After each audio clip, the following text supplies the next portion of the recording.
ಭಾರತ ಪ್ರತಿಕಾರದ ದಾಳಿಗೆ ಪಾಕಿಸ್ತಾನಕ್ಕೆ ಒಂದು ರೀತಿ ಆತಂಕಗಳ ಮೇಲೆ ಆತಂಕ ಢವಢವ ಶುರುವಾಗಿದೆ. ಪಾಪರ್ ಪಾಕ್ಗೆ ಡ್ರ್ಯಾಗನ್ ದೇಶ ಚೀನಾ ಬೆಂಬಲ ಕೊಡುತ್ತಾ ಇಲ್ವಾ ಅನ್ನುವಂತಹ ಪ್ರಶ್ನೆ. ಯುದ್ಧಕ್ಕೆ ಚೀನಾ ಬಳಿ ಸಹಾಯವನ್ನ ಈಗಾಗಲೇ ಪಾಕಿಸ್ತಾನ ಕೋರಿತ್ತು. ಯಾವುದೇ ರೀತಿಯಾದಂತಹ ಪ್ರತಿಕ್ರಿಯೆಗಳು ಚೀನಾದಿಂದ ಬಂದಿಲ್ಲ. ಪಾಕಿಸ್ತಾನಕ್ಕೆ ಯುದ್ಧ ಟ್ಯಾಂಕರ್ ನೀಡಲು ಈಗ ಚೀನಾ ಮುಂದಾಗಿದೆ. VT-4 ಯುದ್ಧ ಟ್ಯಾಂಕರ್ ನೀಡಲಿದೆ ಚೀನಾ. ಫೈರ್ ಕಂಟ್ರೋಲ್ ಹೊಂದಿರುವಂತಹ VT-4 ಯುದ್ಧ ಟ್ಯಾಂಕರ್ ಇದಾಗಿದ್ದು 40 ಕಿಲೋಮೀಟರ್ ದೂರದವರೆಗೆ ಅಟ್ಯಾಕ್ ಮಾಡುವ ಸಾಮರ್ಥ್ಯವನ್ನ VT-4 ಹೊಂದಿದೆ.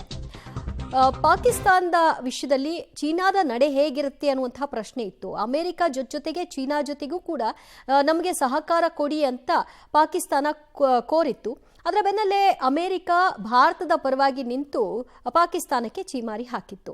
ಆದರೆ ಚೀನಾ ನಡೆ ಏನು ಅನ್ನೋದು ಇನ್ನೂ ಗೌಪ್ಯವಾಗಿತ್ತು. ಆದರೆ ಚೀನಾ ಈಗ VT-4 ಯುದ್ಧ ಟ್ಯಾಂಕರ್ ಅನ್ನ ಕೊಡೋ ಮೂಲಕವಾಗಿ ತಾನು ಪಾಕಿಸ್ತಾನದ ಜೊತೆ ಇದ್ದೀನಿ ಅನ್ನೋದನ್ನ ತೋರಿಸ್ತಾ ಇದ್ದ ಹಾಗೆ ಕಾಣಿಸ್ತಾ ಇದೆ. ಅದರ ಮುಂದುವರೆದ ಭಾಗವಾಗಿ VT-4 ಯುದ್ಧ ಟ್ಯಾಂಕರ್ ಅನ್ನ ಕೊಡೋದಕ್ಕೆ ಸನ್ನದ್ಧವಾಗಿದೆ ಚೀನಾ.